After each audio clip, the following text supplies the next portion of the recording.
otaku fans, in today's top 10 anime content we're counting down the top anime with a badass Immortal main character. If you are new to this channel, feel free to hit that subscribe button for more anime content like this. So without further ado, let's get started.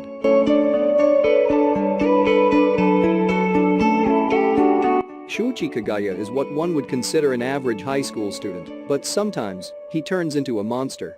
He doesn't know how or why he got his abilities, only that he would prefer no one knows about them. One night, he finds a building ablaze with a girl trapped inside. Deciding to save her, he transforms and carries her to safety, but accidentally drops his phone. The next day, the girl he saved, Claire Aoki, finds him and confronts him about his monster identity. She even goes so far as to push him off the school roof to prove her theory after Shuichi denies her allegations. Desperate to save himself, he transforms, and Claire snaps a picture in order to blackmail him into telling her everything he knows about monsters, which, ironically, isn't much. As it turns out, Claire has a secret of her own. She has been searching for her sister, who also became a monster. She enlists Shuichi's help to track her down, but they aren't the only ones searching for answers.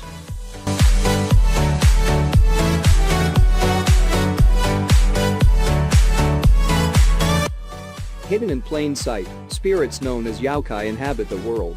While most are benign, a certain subset threatens the tenuous peace between yokai and humanity. Ever since she agreed to become their god of wisdom, Kotoko Iwanaga has served as a mediator between the two realms, resolving any supernatural problems that come her way. At a local hospital, Kotoko approaches Kuru Sakuragawa, a university student whose long-term relationship ended with an unfortunate breakup. Kotoko harbors feelings for him and suspects that something supernatural lurks within his harmless appearance, so she asks Kuru for his assistance in helping out yokai. 2 years later, news of an idol who was accidentally crushed to death by steel beams flooded the press. However, months later, sightings begin to tell of a faceless woman who wields a steel beam. As is the case for any supernatural problem, Kotoko and her partner set out to stop this spirit from wreaking havoc, but this case may prove to be far more sinister and personal than they could have ever thought.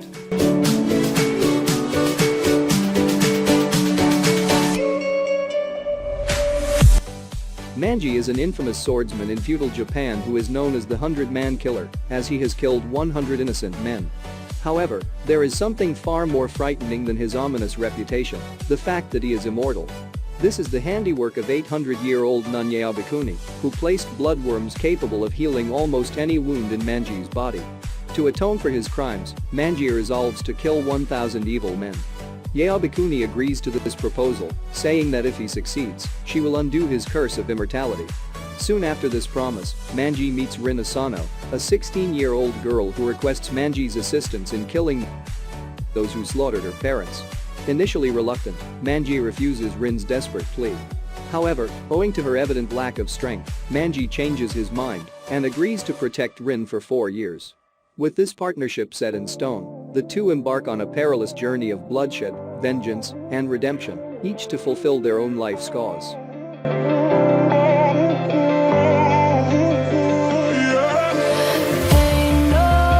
As a cultivation genius who has achieved a new realm every 2 years, since he was a year old, Wang Ling is a near-invincible existence with prowess far beyond his control.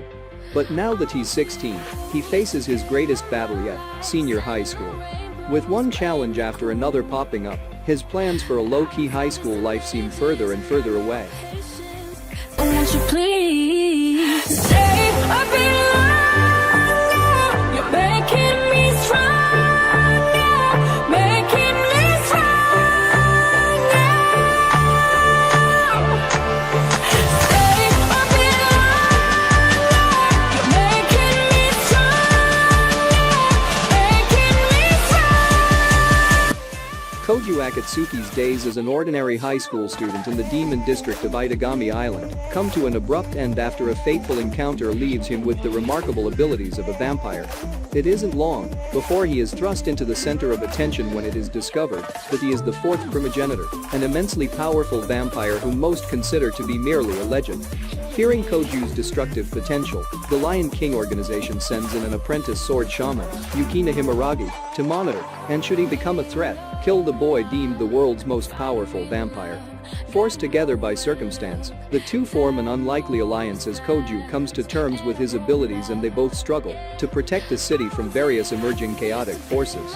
Life standing on rainbows, playing it cool. I haven't felt this in ages. Ayumu Akawa is a 16-year-old high school student who is tragically murdered while investigating a suspicious house.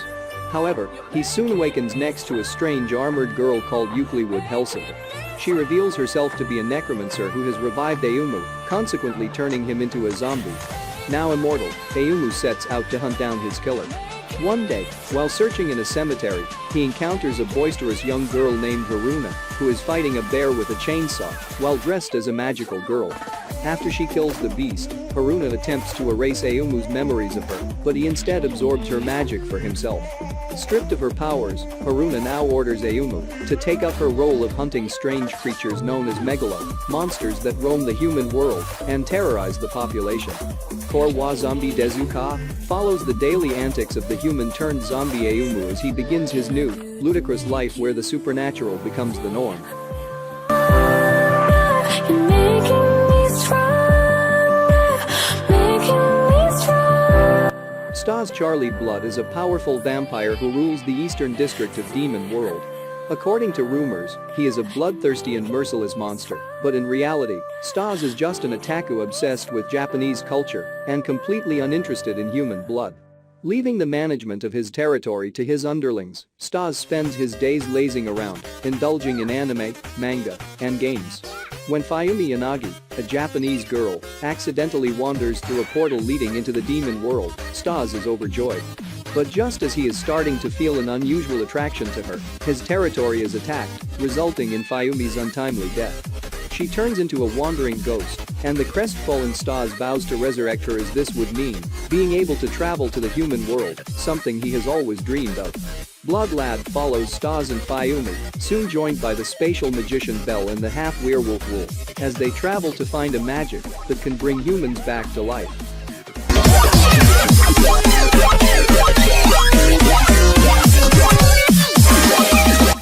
Striking fear into the hearts of mortals, the demon lord Satan begins to conquer the land of Entisla with his vast demon armies. However, while embarking on this brutal quest to take over the continent, his efforts are foiled by the hero Emilia, forcing Satan to make his swift retreat through a dimensional portal, only to land in the human world. Along with his loyal General Alciel, the demon finds himself stranded in modern-day Tokyo and vows to return and complete his subjugation of Entisla, that is, if they can find a way back. Powerless in a world without magic, Satan assumes the guise of a human named Sadao Mai and begins working at McDonald's, a local fast food restaurant, to make ends meet. He soon realizes that his goal of conquering Entisla is just not enough as he grows determined to climb the corporate ladder and become the ruler of Earth, one satisfied customer at a time.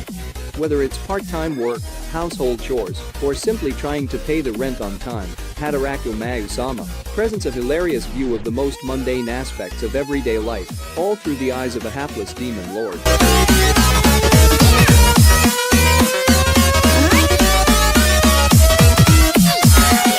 Mirai Kuriyama is the sole survivor of a clan of spirit world warriors with the power to employ their blood as weapons. As such, Mirai is tasked with hunting down and killing Yamu, creatures said to be the manifestation of negative human emotions. One day, while deep in thought on the school roof, Mirai comes across Akihito Kambara, a rare half-breed of Yamu in human form. In a panicked state, she plunges her blood saber into him only to realize that he's an immortal being. From then on, the two form an impromptu friendship that revolves around Mirai constantly trying to kill Akihito in an effort to boost her own wavering confidence as a spirit world warrior.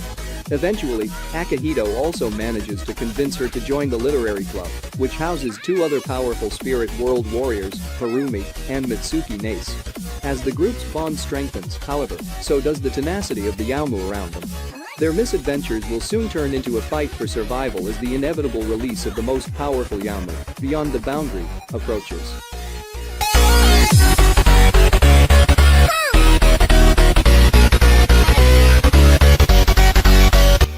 Kings are individuals who have been bestowed with incredible supernatural powers and granted the ability to recruit others into their clans.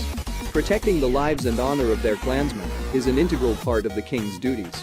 After a video depicting the heinous murder of a Red Klansman spreads virally, the unassuming student Yoshiro Asano is accused of homicide. Now, a manhunt is underway for his head, bringing him into contact with the infamous Black Dog Kuru Yatagami, a skilled swordsman and martial artist determined to follow the wishes of his late master, the Seventh King. Meanwhile, the current Red King, Mikoto Suo, faces his own imminent demise as the search for Yoshiro narrows. But during Yoshiro's struggle to prove his innocence, a greater conspiracy is unraveling behind the scenes. Clouds begin to appear in his memory, and close friends start to question his very existence. What began as a simple murder is now leading towards a full-blown war between kings with the very fate of the world at stake.